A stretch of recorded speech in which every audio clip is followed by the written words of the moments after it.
Travis, obviously, an exciting day for you, but bittersweet just knowing, the circumstances of everything.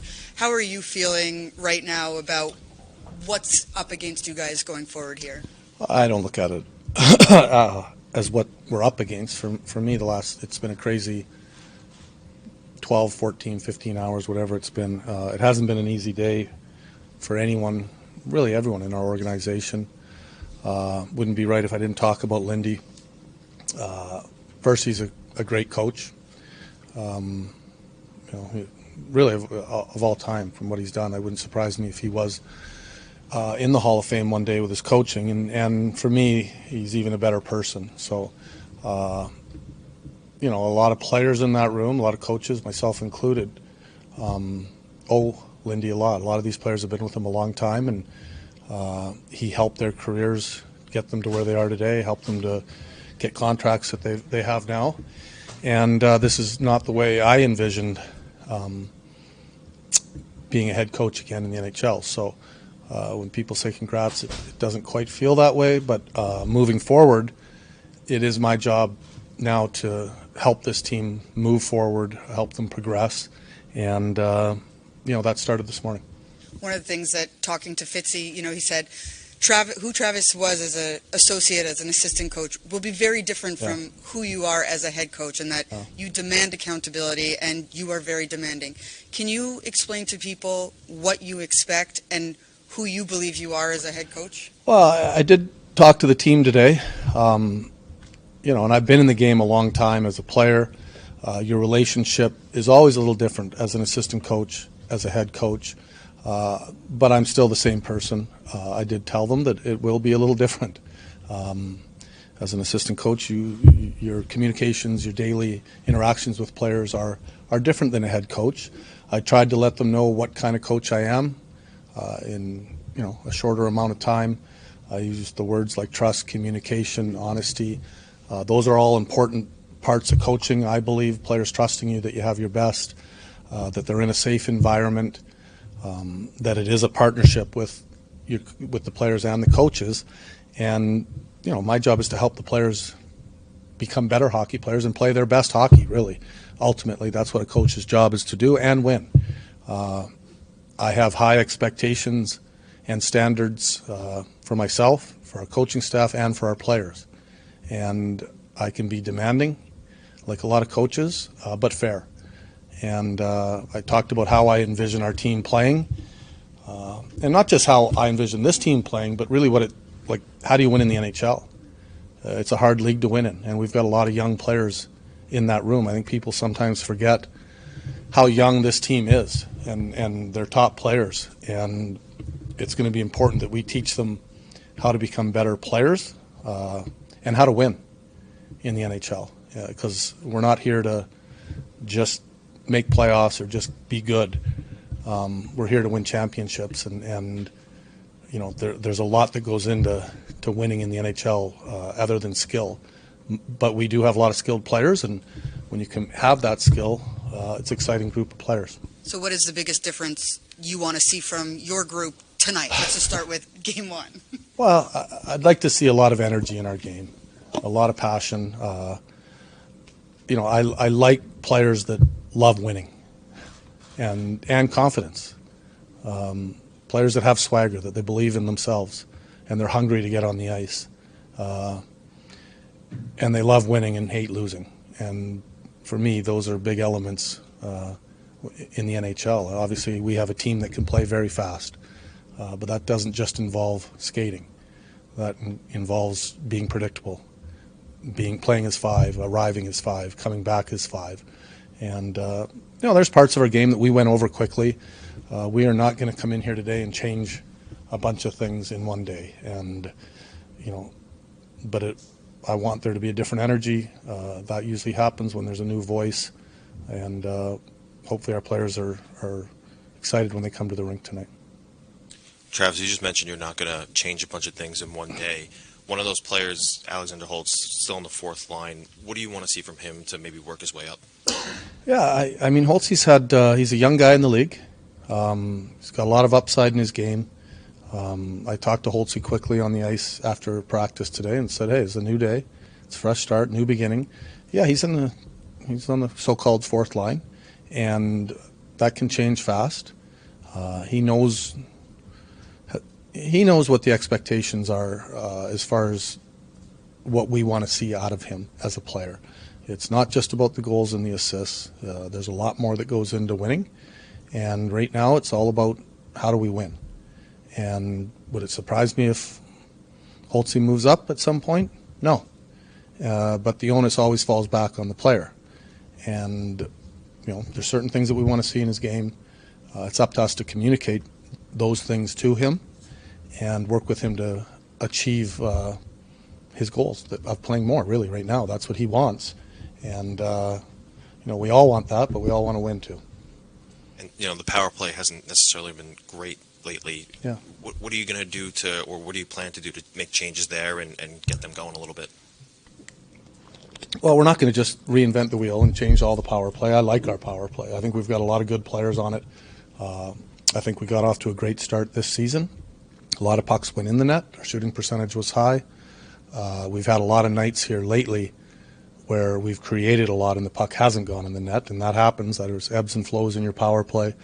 I also believe confidence is a big thing, a big part of your power play, and keeping players together and showing faith in them is also showing them confidence and gives them confidence. And I believe that right now the 5 guys on our top unit are the top 5 guys for our power play, and I'm not looking to make a lot of changes, quite frankly, in it. I like our power play, and I got a lot of belief in them. And last one for me, it looks like Simone Nemitz could potentially be scratched tonight. Was there a reason for that? Sorry? It looks like Simone Nemitz was an extra. Yep. Could be scratched Yeah, tonight. and here's another young player. I had a great meeting with Nemo today. I think he's going to have a great long career and going to be a really good player in the league. I really like him as a player. And, man, when he first came up, I was just watching him. I was, I don't want to use the word shocked, but I was really happy with how he played.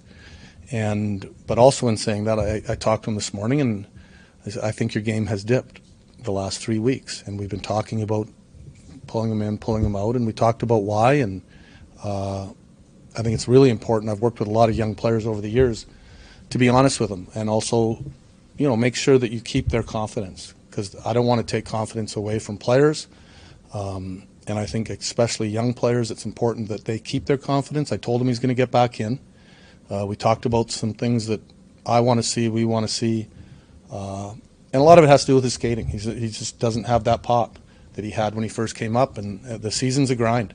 The NHL's a grind. And, you see a lot of young defensemen sometimes not play every night.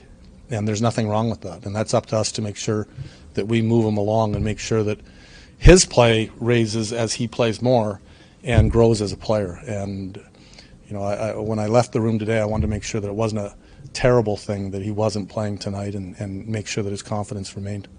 Trev, just want to confirm, you'll still run the power play, correct? Chris Taylor's and I have been working on it all year. He's going to slowly gravitate into taking more responsibility in that. We'll still work together, but I think it is important. It's a big job, and for me, I really want to concentrate on communicating with our team, talking to players, our 5-on-5 game. That's a big part of the head coach's responsibility, and so that's one change that we'll slowly start to gravitate to. It seemed right before the outdoor game that the team was really locking it down as a 5-man unit. Mm-hmm. What changed? What has changed over the past 5-7 games where it's just kind of unraveled? I don't know. I don't know if I'd use the word unraveled, to be honest. Like, sometimes you go back through games and you play a decent game and you don't win. You can go to the Anaheim game.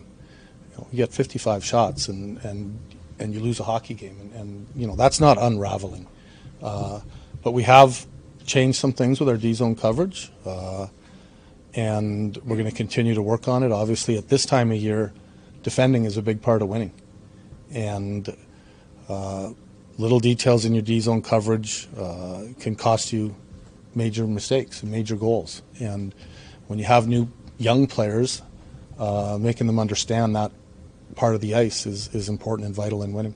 And finally, for me, what type of role, how big a role will you play with Tom Fitzgerald at the trade deadline?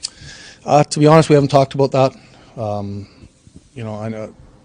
I envision that Fitz, he's a great GM. I'm not worried about it right now. My concern is our team today and moving forward. And if he wants my input on anything, he knows, and I've known Fitz long enough that we have the type of relationship that he won't be afraid to ask. Travis, what's kind of the plan for you, I guess, goalie-wise right now? Because it's obviously kind of difficult, rolling Dawes out a lot there lately. It's been a hot topic. Yeah. what exactly, I guess, is your plan? What's my plan? Smead will play tonight. And moving forward, I can tell you that I've said this before, I like goalies who stop the puck, and I don't like the ones that don't stop it quite as much. So I don't pretend to be a goalie guru, but those two things I know, that's one thing I do know about goaltending, that the ones that stop the pucks are the ones I like the most. So I'll work with Rogie, and I got a lot of trust in him to make good decisions, and between him and I, we'll decide who will start on a nightly basis. But I like both goalies. They're both young, all joking aside. I think they both have shown nights where they look like future stars. But it's a position that sometimes you need to grow into. And again, sometimes force-feeding people is have we overplayed Dawsey maybe a little bit? But he was playing great. And, it's Smeado's turn tonight, and hopefully he gets on a run. But I think we've got two really good goalies on our hands, and hopefully V's back as well. Travis, you've been around this league a long time. Yeah. How do you use this adversity to shape a group that's going to be together for a while to make sure that it's a blip and not the future? Yeah, I mean, listen, I'm not gonna change everything in one day. We talked about, there's been a lot of talk today. It's been for a lot of these players, they've never gone through something like this before, where their coach has been fired or there's a new coach in, and you have a game that night. And for me, it's really a daily process, how you build, how you teach, how you talk about expectations and standards and what it takes to win, and having those discussions. What does it take to win in the NHL? Because we have a lot of young players that, they still have to learn a lot of that. And, it's our job to be relentless in our teaching, in our communication, and push our team not only forward this year and to make a run and hopefully get back in the race a little stronger than we are, but also in the future. So like you said, we're building and moving in the right direction to where you're not having years where you're up and you're down, where you can have constant success, where you have a chance to win the Stanley Cup, because you can have a great team every year and not win. There's a lot of great teams that could win the Stanley Cup, and there might be 4 to 7 that are really heavy favorites, and there's others that think they have a chance, but ultimately you want to be one of those 4 or 7 that you have a chance. Travis, you players, Fitzgerald, have all discussed the details that haven't been executed sharply. What are some of the biggest focuses for tonight and moving forward in this last stretch of games with those details? I mean, details it's a word that gets used a lot in hockey, and I think how you teach details is important. I have my own way of doing it. It started today, and a lot of it is just is teaching. A lot of it is reinforcement, having open discussion about it, showing video regarding what details you're talking about. There's structure, and then there's the little things that you need to do in a game that the average NHL fan does not notice. And to be honest, those are the things that probably mean the most when it comes to winning and losing, especially at this time of year and as you push into the playoffs. Palat wasn't on the ice for morning skate. Do you have an update? Yeah, he won't play tonight, and hopefully he's back tomorrow. Travis, offensively lately, if teams have been able to take the rush away, it's been a lot harder as a group to score. Right. What are some things that you see from this team to find ways to manufacture goals other ways? There is. Probably not going to share them, but there's no secret. We're a good rush team, and other teams know that. There's a lot of smart coaches in the league that understand that, a lot of good teams that are fully aware that we can score in the rush, and they're going to try to prevent that, and that's part of the NHL. And we've got to find ways, if we want to be successful, not only for the rest of the year, but in hard games. When you watch NHL playoff games, there's a lot of goals that are scored right around the net with second effort and bodies and pucks getting into the paint, and that's an area that, I don't think it's a secret that we need to be better at. Brett talked about a lack of desperation from this team in the last several games. I mean, the LA game, I didn't hear that. Jesper Bratt Yep. said this to us earlier. The LA game obviously was a great example of that. I mean, there just doesn't, I guess my question for you is, like, if the desperation wasn't there when they're outside the playoffs at game 28, how do you get the desperation there outside the playoffs at game 21? Again, what I've learned is sometimes things do get magnified, and I appreciate Bratter saying that the desperation wasn't there, but it's my job to also talk to them about what desperation is, not also just saying, hey, are we not a desperate team now? No, we're not. I believe in the group in there. They're a young group. They've gone through a little bit of adversity. I think pointing out certain things and certain areas that you want to play and how you want to play can bring back some desperation. How you practice, how you prepare, that's all part of coaching. And sometimes a different voice is needed. I've been fired before. A lot of great coaches have been fired, and Lindy's one of those coaches, and it doesn't mean that he did a bad job either. But now it's up to me to make sure they are desperate and playing. I talk about playing to win. I like players that love winning, and when you love winning, you do a lot of desperate things. Travis, will Sergei Brylin move down behind the bench tonight? You know what? We've thrown different things around. I haven't made a full decision yet. One thing I can say about Sarge is he's a very smart man. He's a good hockey man. He's got a great eye, and I listen to him a lot. I've listened when he comes down in between periods. I do like the information that he brings from where he's at, and it'll be helpful to me going forward. So for now, I'm going to keep him there, and we'll see if he comes on the bench in the third. I'll talk to him about that, but I value his eye a lot. And it's a little bit connected to Greg's question. Some would view 21 games left, the gap that you have to make up, it's too much. There's not enough runway, too much of a gap. What's your response to that? I don't worry about it. I don't worry about the things I can't control. I'm going to worry about the things I can control, and that's us getting ready to win tonight. And then I'll worry about how we're going to practice tomorrow, and hopefully that accumulates into another win the next game. And that, people have their opinions. I get the percentages. I have no idea what they are, and I don't really care. All I care about is that I get this team ready to play and improve on a daily basis, and we'll see where we are at the end of the year. And I like our group.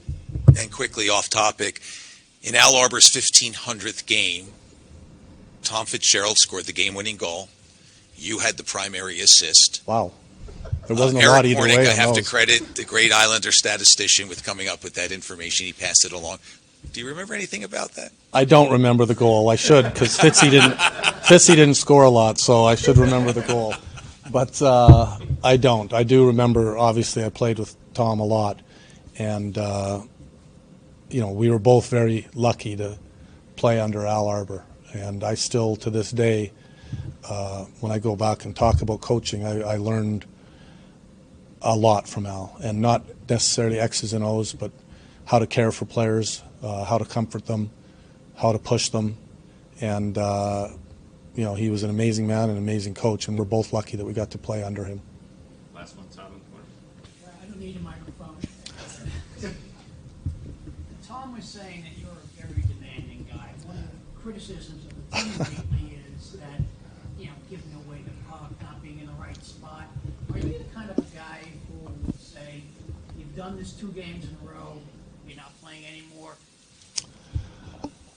Well, I am demanding, but I'm fair.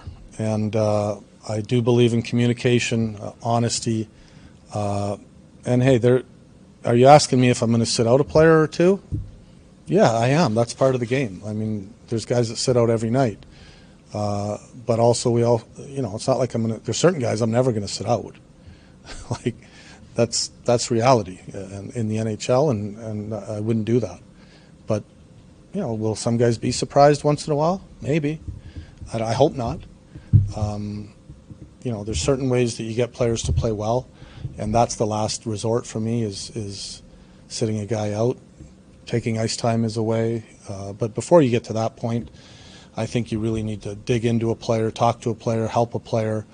My job is to help them, make them play their best hockey that they possibly can, make them have a lot of success individually and be a player in the league for a long time. And not only am I helping the player, but now I'm helping the team.